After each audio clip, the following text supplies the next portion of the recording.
Debate is very simple. It's either about comparing the status quo to the counterfactual, or the counterfactual that your team likes to the counterfactual that the other team likes. You're comparing worlds. A lot of people believe that comparing worlds happens a lot in whip speeches and reply speeches where you're doing clashes.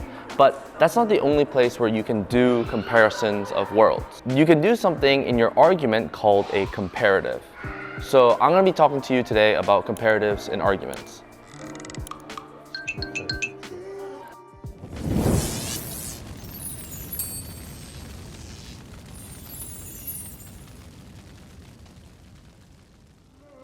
So what is a comparative?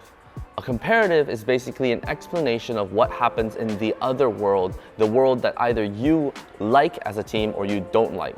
An example of this would be if you're talking about this house would ban zoos, and you're talking about a world in the status quo where zoos abuse animals, the comparative would be a world where the zoos are banned and those animals are no longer abused. So that would be a comparative that you can have within your argument.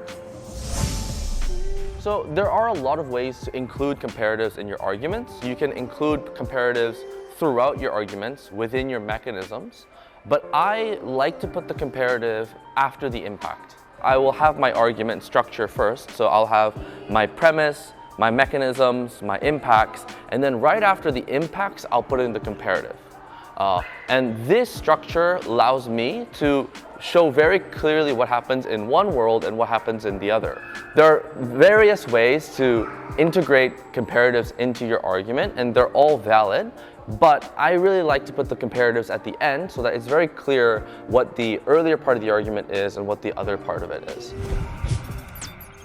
So here's another example of a comparative. Say the motion is this house would mandate a carbon tax.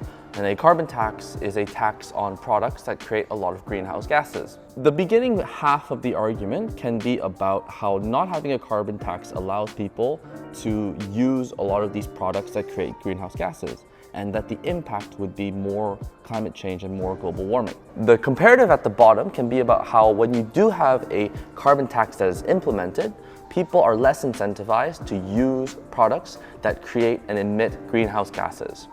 And the impact of that would be less climate change and less global warming.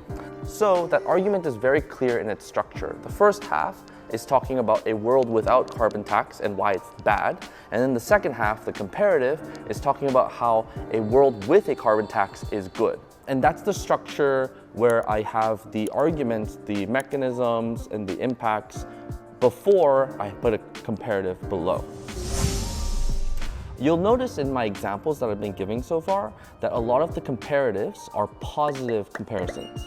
So the argument in and of itself is something negative, something bad will happen, but the comparative at the bottom is something good will happen. Are you allowed to have a comparative where it's flipped around, where the comparative is saying something bad is going to happen? Yeah, you can, but I think it's a lot more clear and a lot more intuitive to say this thing will be bad. However, in the other world, this thing will be good. Very often, we like to give the bad news first and then the good news after, and usually that type of comparison, at least to me, is a lot more clear. So if you implement a carbon tax, something good happens. Or if you ban zoos, something good happens.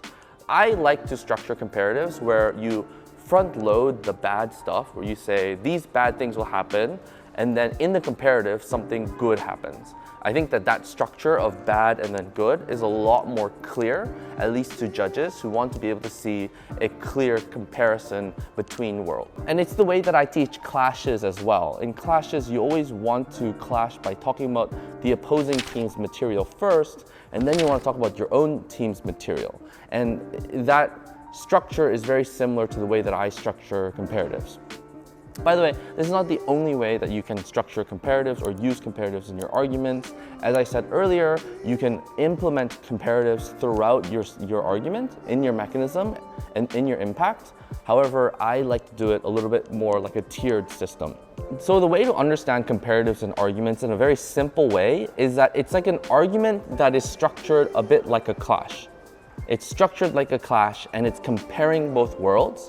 These arguments are very powerful because they work not only as constructive material, but they also work kind of like refutation. Because if you explain how the other team's world looks bad and you explain how your team's world looks good, not only are you building up your world, but you're putting down theirs.